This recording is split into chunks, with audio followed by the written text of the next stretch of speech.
Hello! ఒక్కసారి మీ స్క్రీన్పై ఉన్న ఈ 60 అక్షరాల లింక్ని చూడండి. మనం రోజూ వాట్సాప్లోనూ, ఫ్రెండ్స్కో షేర్ చేసే చాలా సాధారణమైన లింక్ లాగే కనిపిస్తుంది కదూ? కానీ మనమొక చిన్న లింక్ని కాపీ చేసి షేర్ చేసినప్పుడు నిజానికి ఈ డిజిటల్ ప్రపంచంలో ఏం ప్రసారమవుతోందో ఎప్పుడైనా ఆలోచించారా? ఇది కేవలం ఒక ఫనీ వీడియోని చూడటానికి ఉపయోగపడే దారి మాత్రమేనా? లేక అంతకంటే లోతైన రహస్యమేమైనా ఇందులో దాగి ఉందా? ఈనాటి మన డీప్ డైవ్ విశ్లేషణకు స్వాగతం. ఈరోజు మనం డిజిటల్ ప్రపంచంలో ఒక డిటెక్టివ్ లాగా మారబోతున్నాం. ఆధునిక వైరల్ కల్చర్ని నడిపించే ఒక లింక్ యొక్క డిజిటల్ డిఎన్ఏని మనమిప్పుడు డీకోడ్ చేద్దాం. ప్రతిరోజూ అదృశ్యంగా కోట్లాది మంది డేటాను మోసుకెళ్లే ఈ అద్భుతమైన నిర్మాణాన్ని అర్థం చేసుకుందాం. సో రెడీనా? లోపలికి వెళ్దాం. మొదటిగా అసలు ఆ బ్లూ కలర్ అండర్లైన్ వెనుక ఏముందో చూద్దాం. ఒక సాధారణ యుఆర్ఎల్ అనగానే అదొక వెబ్సైట్ అడ్రస్ అని మనం అనుకుంటాం, రైట్? కానీ అది నిజానికి ఒక డిజిటల్ డిఎన్ఏ లాంటిది. ఇందులో ముఖ్యంగా 3 పనులు జరుగుతాయి. 1 రూటింగ్, అంటే సర్వర్కి ఏ దారిన వెళ్లాలో చెప్పడం. 2 ఫార్మాట్, ఆ కంటెంట్ మనకి ఎలా కనిపించాలో డిసైడ్ చేయడం. 3 షేరింగ్ మూలాలు, అంటే ఈ లింక్ ఎవరి దగ్గర నుంచి ఎవరికి వెళ్తోందనే ట్రాకింగ్ రికార్డ్. అక్షరాల ఇందులో ఉన్న ప్రతి ఒక్క లెటర్ వెనుక ఒక పక్కా ఇంజనీరింగ్ పర్పస్ ఉందన్నమాట. ఏదీ ఊరికే ఉండదిక్కడ. సరే, ఇప్పుడు ఈ లింక్ని ముక్కలు ముక్కలుగా చేసి మైక్రో లెవెల్లో చూద్దాం. ఇక్కడ చూడండి, ఈ మొత్తం కోడ్ని మనం 4 పునాది బ్లాక్స్గా విడదీయచ్చు. ఫస్ట్ది బేస్, అంటే ఎక్కడికి వెళ్ళాలి. మన కేసులో అది youtube.com. సెకండ్ది డైరెక్టరీ, అంటే ఆ సైట్లో ఏ సెక్షన్.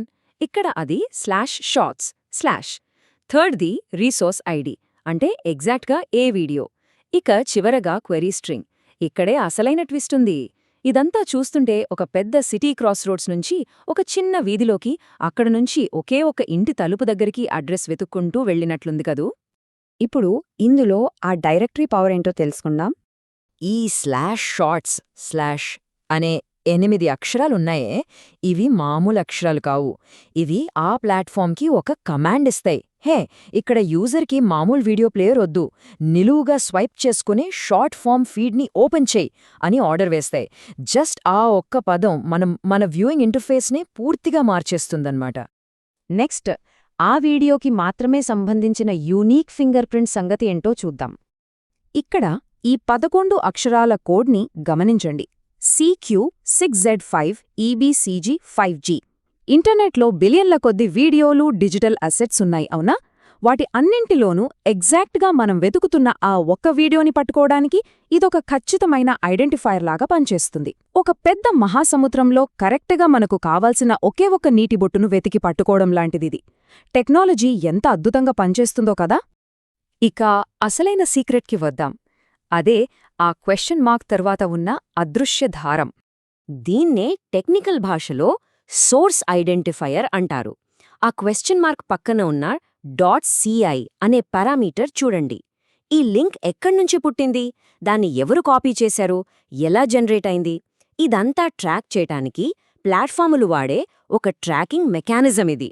మనం కేవలం ఒక వీడియో కంటెంట్ని మాత్రమే షేర్ చేశామనుకుంటాం, కానీ దాంతోపాటు ఆ సోర్స్ని ట్యాగ్ చేసే ఈ అదృశ్య కోడ్ని కూడా పంపుతున్నామని మనకు అస్సలు తెలీదు. ఇక్కడ ఈ 16 అనే నంబర్కి చాలా ఇంపార్టెన్స్ ఉంది. ఎందుకంటే మన ఉదాహరణలోని ఆ ట్రాకింగ్ స్ట్రింగ్లో సరిగ్గా 16 అక్షరాలున్నాయి.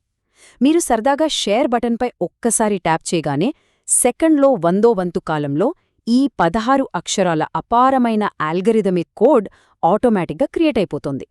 ప్రతిరోజు బిలియన్ల కొద్దీ ప్రజలు ఇలా లింక్స్ షేర్ చేస్తున్నప్పుడు ఎంత భయంకరమైన డేటా క్రియేట్ అవుతోందో ఊహించుకుంటేనే మైండ్ బ్లాక్ అవుతోంది కదూ. ఫైనల్గా అసలు ఈ షేరింగ్ వెనక మనకి తెలియకుండానే మనం వదిలేస్తున్న మన అదృశ్య డిజిటల్ పాదముద్రల గురించి మాట్లాడుకుందాం. ఒక్కసారి లెఫ్ట్ సైడ్ ఉన్న క్లీన్ లింక్ని, రైట్ సైడ్ ఉన్న ట్రాక్ చేయబడిన లింక్ని కంపేర్ చేసి చూడండి. 2 లింక్స్ మిమ్మల్ని ఒకే వీడియో దగ్గరికి తీసుకువెళ్తాయి. కానీ రైట్ సైడ్ ఉన్న లింక్లో ఆ క్వశ్చన్ మార్క్ తర్వాత ఉన్న తోక చూసారా, అదే అదనపు డేటా భారం. ఇది మీ డిజిటల్ ఫుట్ ప్రింట్స్ని మానిటర్ చేయడానికి సిస్టమ్ తగిలించిన లగేజ్ లాంటిదన్నమాట. అసలు బ్యాక్గ్రౌండ్లో ఏం జరుగుతుందో సింపుల్గా ఈ 3 స్టెప్స్లో అర్థం చేసుకోవచ్చు. స్టెప్ 1, మనం ఒక లింక్ని కాపీ చేసి జనరేట్ చేస్తాం. స్టెప్ 2, సిస్టమ్ ఏమాత్రం లేట్ చేయకుండా ఆ 16 అక్షరాల ఐడెంటిఫైయర్ని దానికి అతికించేస్తుంది. స్టెప్ 3, అనలిటిక్స్ సిస్టమ్స్ రంగంలోకి దిగి ఆ లింక్ ఎవరి ద్వారా ఎలా వైరల్ అవుతోందో ఆ షేరింగ్ నెట్వర్క్ని మ్యాప్ చేస్తాయి. ఇదంతా మనం కన్ను మూసి తెరిచే లోపే మిల్లీ సెకండ్లలో జరిగిపోతుంది. సో ఇప్పుడు చెప్పండి, మీరు ప్రతిరోజూ క్యాజువల్గా వాట్సాప్లోనూ ఇతర యాప్స్లోనూ షేర్ చేసే ఆ బ్లూ కలర్ లింక్స్ లోపల ఇంకా ఇలాంటివి ఎన్ని దాగి ఉన్నాయో ఎప్పుడైనా ఊహించారా? ఆ చిన్న లింక్ వెనుక ఎంత పవర్ఫుల్ ట్రాకింగ్ మెకానిజం అదృశ్యంగా పనిచేస్తోందో ఆలోచించండి. మనం షేర్ చేసే ప్రతిదీ డిజిటల్ ప్రపంచంలో మన గురించి ఒక కథ చెప్తూనే ఉంటుంది. ఈసారి మీరు ఏ లింక్ చూసినా అందులో ఉన్న ఈ సీక్రెట్ కోడ్స్ ఖచ్చితంగా మీ మైండ్లోకొస్తాయి. మరో అద్భుతమైన విశ్లేషణతో మళ్ళీ కలుద్దాం. అప్పటి వరకు ఆలోచిస్తూ ఉండండి.